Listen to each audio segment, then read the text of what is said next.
Hi, I'm Doublefinger. You probably know me, maybe, for making turbo buddies, and that's probably about it. And really, you don't really need to know much more about me. Now, I've heard a couple of people talking about wanting to make turbo buddies of their own for the show, and so I thought I'd make a little tutorial on how to use Magic Voxel to make turbo buddies. And yeah, that's what I'm gonna do. Now, this year's Magic Voxel is a free voxel art program. It's very easy to use and pretty much perfect for making turbo buddies. This here is my basic buddy file, which I always use when I start off on a new buddy. And I'm also going to put a link to it into the description and into the forums, I think, as well. Now, what do you need to know about Magic Voxel? Well, as I said, it's mostly pretty simple and pretty self-explanatory. Here on your left, you've got your palette, if you want to paint your buddy. Here you've got a couple of tools, and here you've got some more tools if you want to edit your project. Up here you can adjust the size of your, let's say, what do we call it? Let's say canvas. It's a 3D canvas basically. And here you can see all the project you've already made, and I made a lot apparently. I didn't even notice that. Well, anyways, so here we have our basic buddy. Now we want to paint him. As I said, you can use these tools up here. We've got V, voxel mode, F, phase mode, and B, box mode. And under those, we have the 4 different options of attach, erase, paint, and move. You're very rarely going to use move, only if you want to make your buddy. If you maybe want to put him onto something, you might want to move him up. Then you can do it like that. You could also move him into the ground. I don't know why, but maybe you're just cruel like that. That's okay. And of course you can move him side to side. And back and forth. Yes. Now, for now, let's say we want to paint him. We can do that with the voxel mode tool. And basically you go into your palette, choose the color. Down here you can adjust it. Let's say we want to make it red. Like this. And then you can just paint it. Make this red, this red, this red, and this red. Pretty easy enough. Or for now, let's just make the eyes red. That looks pretty intimidating. Of course, once you've used the color, you can always adjust it. Let's say we want the rest of him to be a bit more, let's say, gray. Let's say we're making some sort of robot out of him. We can do it like this. Now, down here, by clicking and dragging, you can adjust the size. Let's say we put it to 9. As you can see, you can color a large area. But for now, I'm having it stay at 2, because as you see, that's pretty much the size of a pixel for our turbo buddy. Now you will see that this grid, which you can toggle down here, shows that one voxel, which is one of these small squares or cubes, isn't the same as 1 pixel for our turbo buddy. That's because we have some half pixel offset going on down here. We need that to make him the same dimensions as the ones Becky uses when she makes her physical ones. By the way, if this is a little bit rambly, I apologize. I'm trying to make this, easy to understand, but I've never made anything like this, so yeah, I hope you can forgive me for that terrible crime. Now, let's say you want to paint a whole surface, then you can use a face tool. You just click on the surface you want to paint. Boom! Now it's white. Or say you want to make the inside of his mouth a little darker. Again, you just choose your color down here, click in here, and it's dark. As you can see, it always paints the entire surface, as in surface, and the face tool. Yep, this looks pretty good. Now, of course, we also have the attach tool. So if we click on attach, we can attach new voxels to our little buddy. Let's say we make like an antenna on his head, because this is some sort of robot. Now he's got an antenna. And yes, This way you can pretty much add as much as you want. You could add a nose, like this. Robots don't really need a nose, they need sensors. This is basically his nose, I'd say. Okay. And like this you can basically make whatever body you want. Now, a couple of other things I occasionally use. Oh, maybe first the box tool. With this is basically, you can draw rectangles with it. Say if you want to paint him, you want to make part of him also darker. Let's say his, body area. You click and you drag and you're done. Of course, this also works in 3 dimensions, so you can start up here, drag all the way down here, and now his entire body is this beautiful dark shade of gray. Nice. Right. On this side here, there's a couple of more editing tools.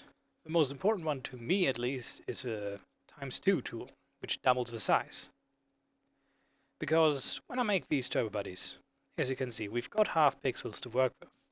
But when I make them, I always try to make sure that when you look at them like this, straight ahead, they should always look like a 2D turbo body.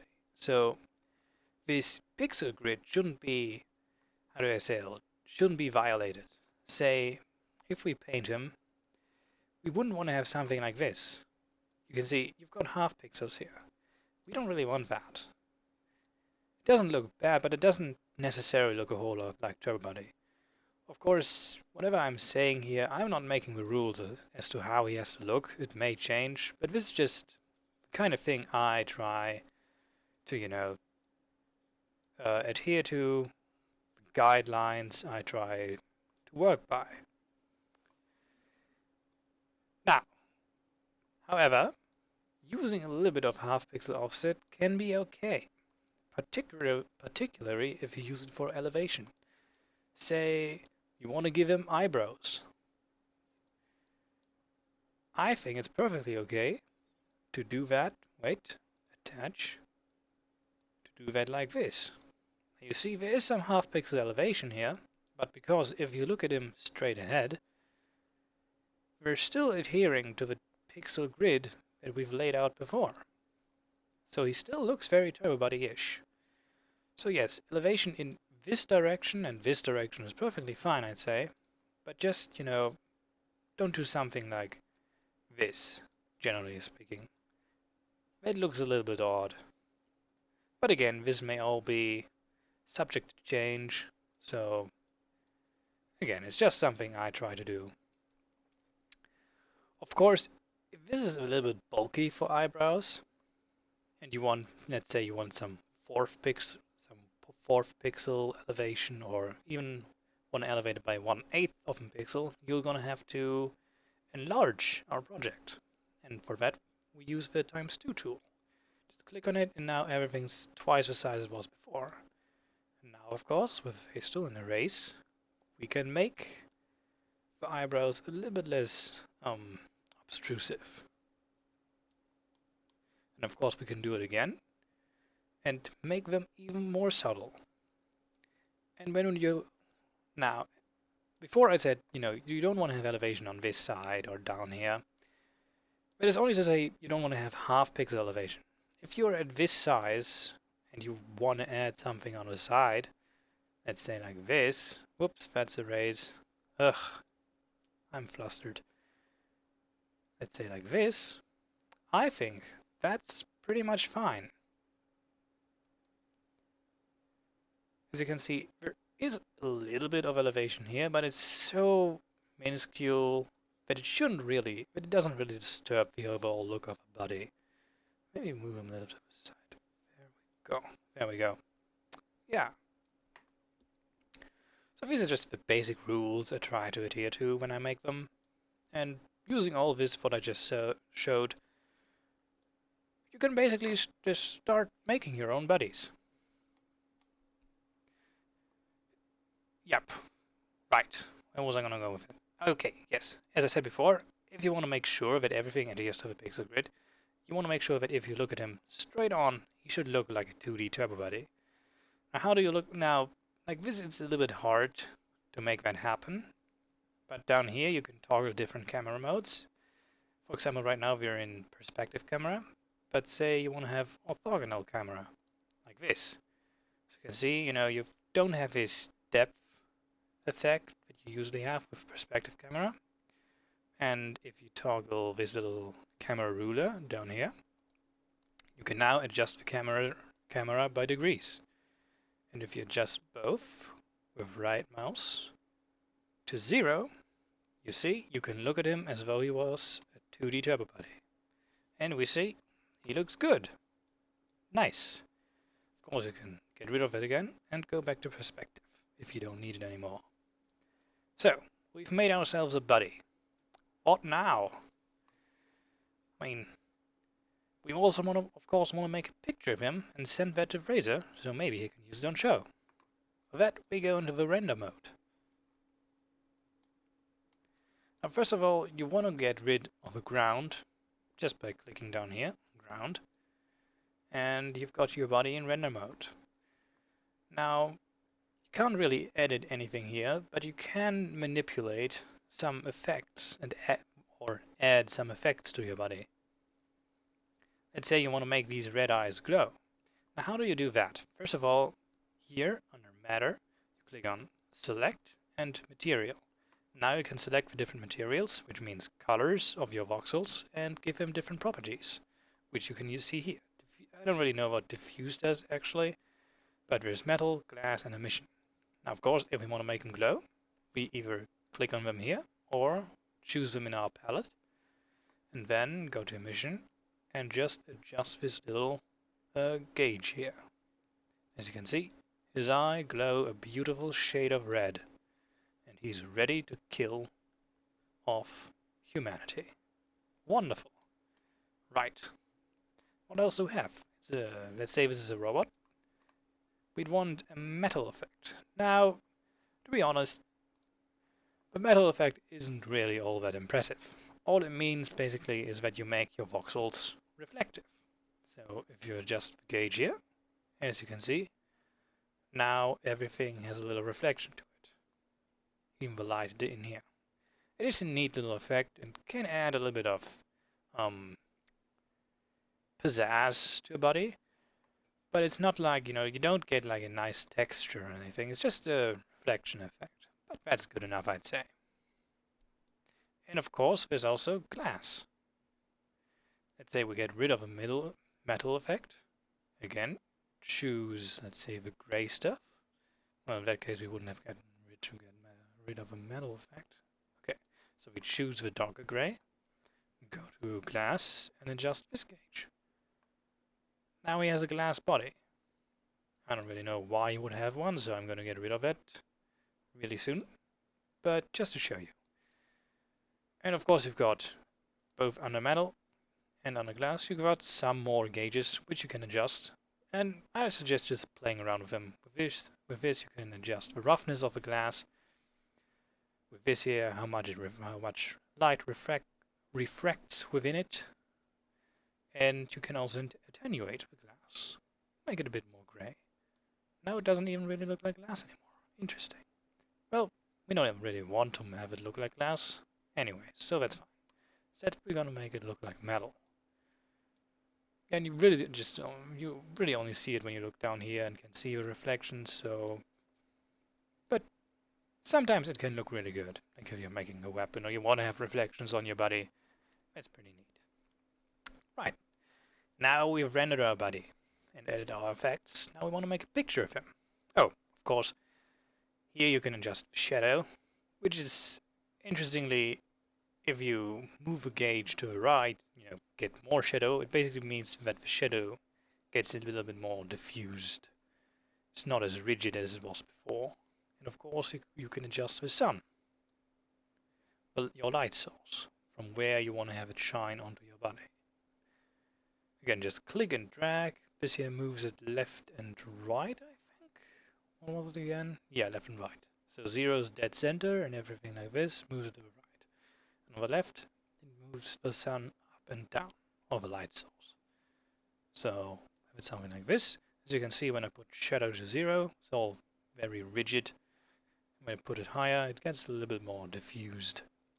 Down here, you can also adjust either the intensity of the sun, which basically makes your shadows darker, and the intensity of the sky, which diminishes the overall light source of your background. So I think this looks menacing enough, so I'm gonna leave them like that. Now the next thing, which is very important, if you want your body to be in show, you're gonna have to get the right camera angle. And that can be a little bit tricky. Basically, I'd say play around with it a little bit and try to find it. And when you basically make photos and insert them into a still shot of a show or of Fraser, I think maybe I'm gonna put a link to a picture like that online as well. Basically, try a couple of camera angles, and once you find the right one, you can actually save it with F5. And then with F7, you can load it up. Like this. This is mine, basically. And maybe just to give you an idea what this camera angle is, I'm going to show you the degrees. So it's 30 and -5 if you want to replicate it. And then you basically have to zoom out until it looks like this. Zooming out is pretty important because if you zoom in, he looks like this, and if you put this next to Fraser, it looks kind of odd. The proportions are off. So yeah, you want to zoom out about this much. Actually, maybe I'm gonna move this one down a little. I think this may be better. And as I said, you can save with F5 and then always load it up with F7. Yeah, and I'd say that's pretty much all you need to know about making 3D turbo bodies. Again, here on the side, you can load up all the ones you've already made, and yeah. If you got any questions, you can always ask me, or I'd say just try things out. Play around with the program. It's pretty self-explanatory. I only showed the tools which I really use very often. There are more things to do. As you can see, you can rotate your body, you can flip him, you can, I don't even know, loop him apparently. You can add different shapes, but you always want to have him look pretty boxy, so I don't really use that. And miscellaneous. Who knows what that does? Again, just try it out. I'm not an expert, really. I just showed you what I use very often. And there are even more options up here. I don't even know. Oh, I'm sounding so professional right now. Just try it out. Be creative. Live out your dream. Make whatever you want, and make a lot of them. We want Fraser to drown in these fuckers, I'd say. So, get on it. Make them. Have fun making them. And, yeah. That way, maybe we'll see your body on the show sometime soon. Or maybe mine. Or maybe someone else's. We'll see. Competition is good. Anyways, I hope this was at least a little bit helpful. And if it wasn't, well,